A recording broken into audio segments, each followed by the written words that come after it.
Hey everyone, welcome back to JP's Budget Collecting and our weekly look back at the hot comics from 6 months ago. This week we're looking back at the hot comics from July 8th, 2022. I'm recording this on January 5th, 2023. As always, I give you those dates so you know when this information is actually relevant because the market is always moving and changing and these prices may change quickly if something were to come up. As always, also, we're looking back at the CBSI Hot Top 10 and the Comic Tom Key Collector Hottest Trending Comics of the Week. Each week they put out a list of 10 books. We look at those two lists, and then we look back at them here 6 months to try to understand what happened with the hot books of the moment, whether or not you've been better off being patient or if you should chase them, and what things actually factored into whether or not they stayed hot or dropped back. If you've been paying attention in 2022, you know that generally it is be patient, be patient, be patient. But that's not always the case, and we'll see what the start of 2023 brings us. So we got 18 books to look at. Let's get started. First up, we have Rivers of London, number one. This hit the list because it was optioned with issues going for as much as $40. Now there's only been one recent sale. It was for $5. So that's a dumpster fire. That is definitely a book that has not, don't believe there's been any additional news. And, it's not really that likely that there will be any additional news. We'll see. But this has not been made into anything yet, and there's been no movement on making it into anything. So this book has come crashing back down, which is pretty typical for a lot of these option books. This one was a little more extreme, but yeah, definitely very typical. Next, our other option book was 8 Billion Genies. We talked about the regular A cover last week. This is 8 Billion Genies number one, the Trish Fossner variant, the Super Mario homage that was limited to 500 copies. This one was all the way up to $200 back then. Now it's a $2 to $350 with a 9.8 going for $4 to $550. So this is an up and straight cash book. Straight cash homie this week on this one. We haven't had very many of those lately, but we do get one here, and there's still a lot of buzz around this series. I don't know if this is actually ended yet or if it's still going. I'll be honest, this is not what I've been reading. I've been kind of just waiting for a trade. Next, we have Paper Girls, which hit the list because we got the trailer for the show. Back then, it jumped all the way up to, it was going for $25 for a raw copy. 9.8s were hitting $115, which were still down from peaks of when this show was announced.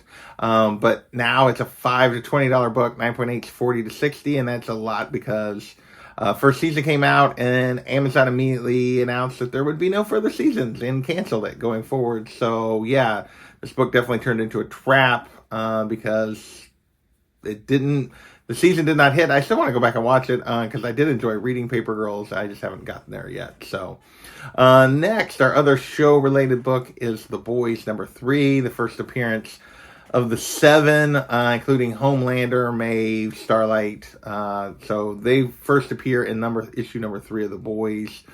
We were getting ready for season 3 back then. Raw copies were hitting 55, 9.8 hitting 290. Now a raw copy will cost you $15 to $35. 9.8 will cost you $270, but that was really just one sale. So on the raw side, this definitely turned into a bit of a trap. I'm a little surprised by these prices, I'll be honest. As big a hit as The Boys has been, as popular as the show is, as popular as kind of the Homelander has transitioned kind of cross media, that this book is not going for more. But yeah, still pretty affordable for this particular book. Next, we have, we're going to move into covers, and our first cover this week is Thor number 25, the Gary Frank 1 in 25 of the second print. So not a lot of these out there. Back then it was going for 60 to 80, which is right around that triple and where you think it might hold. This one is interesting, and there's only been 3 recent sales, 35, 35, and 199. So yeah, that's a big difference in prices. And interestingly enough, the listings are all like $100 or plus. That $199 seems high though, even for the listings. But not a lot of sales because I don't think most people aren't willing to pay that. So I'm definitely left this in the trap category based on those 35s. You could argue with me on that, but yeah, definitely not a lot of these are selling because of the prices that people are asking. Next cover is Punisher Soviet number 6. from 2020. This Takashi Okazaki, 1 in 25. This artist was getting a little bit of buzz back then, and so people went back and found this cover. There was a couple of sales for $45 on this thing, and now it's a $4 book. The last two sales have been for $4. So yeah, that's a dumpster fire. If you paid $45 and you can get it for $4, not many sales because most people are still asking quite a bit more than that. But yeah, the only two sales recently were $4. So next we have we're gonna move in a little DC covers, and first up we have Deathstroke Incorporated number 10, the 1 in 25. Thilia Bertukin? I don't know how you pronounce that. This 1 in 25 was going for $45 also back then at release. Now there's only been one recent sale of this one. It was for $35. Again, prices are a little higher, but not a lot of sales. Not a lot of these even listed though either. But yeah, this one is definitely a down and an I'll be back because it is not selling for those prices that people are asking. Next, we have Batman number 125, the Jim Lee 1 in 500. Back then, it was going for $550, $600. We'll tell you, when you get up to a 1 in 500, a lot of times we talk about triple or got to get to triple or whatever. Really, being at ratio on a 1 in 500 is usually a pretty good sign for a book, for a 1 in 500 level. But now it's a $200 to $300 book. There was only one 9.8 sale for $1,200. But yeah, this one's turned into a bit of a trap on the raw side. And not a ton of these out there, but also doesn't appear to be a ton of interest in this particular one. Next, we're going to move over to Poison Ivy number 2, the Jenny Frison 1 in 100 foil. So this cover, basically the way you see it here, is also just a regular variant, but the foil version is the one we're talking about, and it was going for $110 to $125 back then, and now it's a $60 to $90 book for the foil. So another bit of a trap. Definitely dropped back quite a bit. Still a gorgeous cover. Big fan of this Frison cover, but you guys know I'm a sucker for Frison and I'm a sucker for Poison Ivy, so yeah, I may be not objective on that one. So there you go. Let my own biases be known. Next, we're going to move into a little bit of comic buzz. And first up, we have Black Cat number 11, the first appearance of Iron Cat, or at least the armor. We talked about this book a little bit, or not this book, but other books related to this character last week. There were several of them on the list. This one was hitting the list back then. Raw copies were going for $50 of this first appearance. Now it's a $20 to $50 book, which actually means it's done better than the other books related to this character.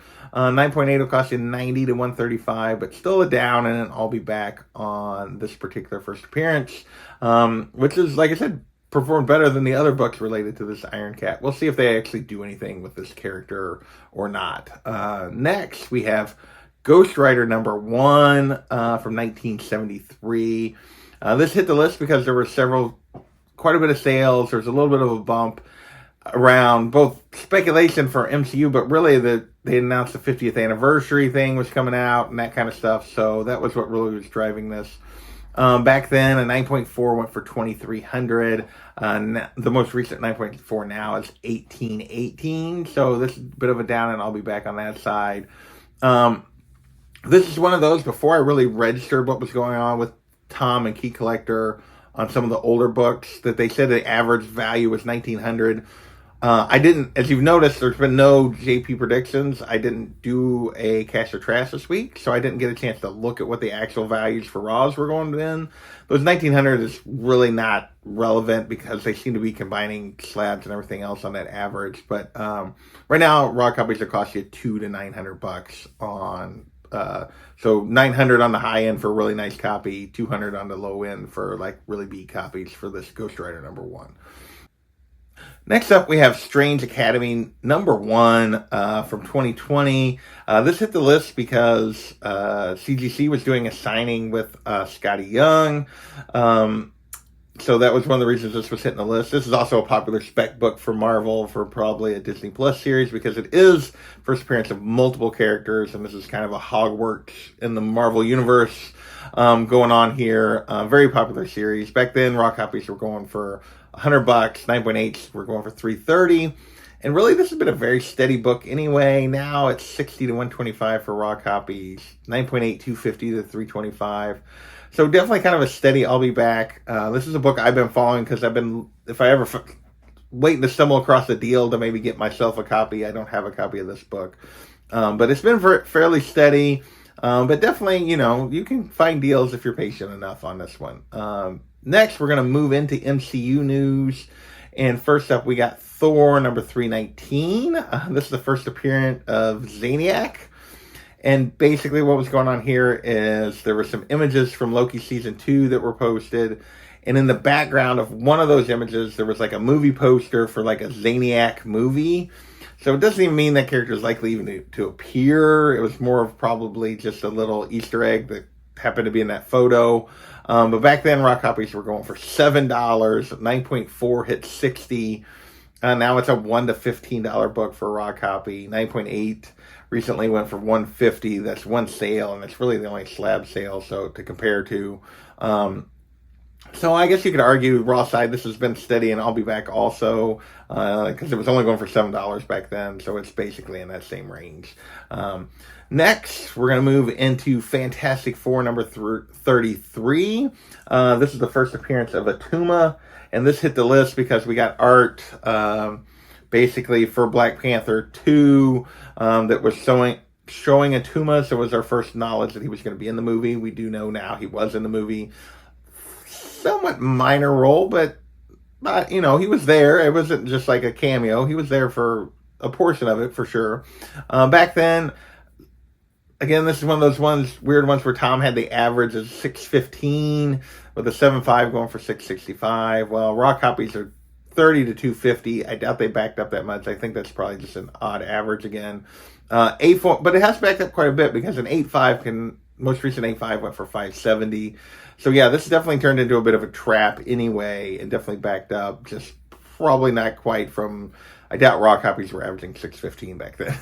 Anyway, next we have Strange Tales number 138, the first appearance of Eternity, and this hit the list because the final teaser for like Thor: Love and Thunder showed Jane in an area where there was a statue that showed Eternity in the background. So that's why people were going after this. 9.2 on this hit 990. That average that Tom lists was going for 415 that I don't trust was there. Now it's a $10 to $70 book with a 9.2 going for 560. So 10 to 70 on the raw side. So another trap. Pretty much all these books related to Thor: Love and Thunder have become traps, if not worse, because they wasn't super popular, this particular movie. I enjoyed it. It wasn't the best Marvel movie by any stretch, but I didn't think it was terrible, but a lot of people I think did, and most of the books related to it have backed way up. Next, we have A-Force number 1, the first appearance of Singularity. This is the Stephanie Hans 1 in 25 we're talking about. And again, there were some images that might indicate Singularity was going to be in the movie. But I don't know what it was going for. This was CBSI not putting down values when they talked about a book. And so, again, because I didn't do Cash or Trash this week, I didn't look at it then. So I don't know exactly what it was going for back then, so I didn't guess. But I can tell you what it's going for now. 35 to 75 for a raw copy. 9.8 will cost you 75 to 125. I think this is as much about just people specking on A-Force potentially being a movie as it is Singularity. But this book, this 1 in 25 still goes for decent value for 1 in 25, but nothing huge. So next we have Hercules number 1. This is the first solo Hercules series, and this was based on rumors that he was going to appear in Thor: Love and Thunder. Movie had not come out just yet when this list hit. Raw copies were going for $10. 9.8 was hitting $450. So there was a 9.8 high sale for $450 back then. Now raw copies are cost you $2 to $10, which is, a bit of an I'll be back, no big deal. But a 9.8 only cost you $80 to $100. So this turned into a dumpster fire if you paid $450 for a 9.8 of this. Definitely not the time to buy on a 9.8 back then. And our last book of the week is Journey into Mystery Annual number 1, first appearance of Hercules in Marvel Comics. Back then, a 9.0 hit 4,600, and that's the only value CBSI gave me for anything. Raw copies will cost you $50 to $350 on this book, but the most recent 9.0 sale was 7,400, so that's up in a bit of straight cash, which bucks the trend of just the whole market right now. Even bigger books have been trending down a little bit just because the market has been trending down. But this first appearance of Hercules has, at least at that grade, has actually jumped up in the last 6 months. So that is this week's list. I want to thank you guys for watching, and we will catch you next time.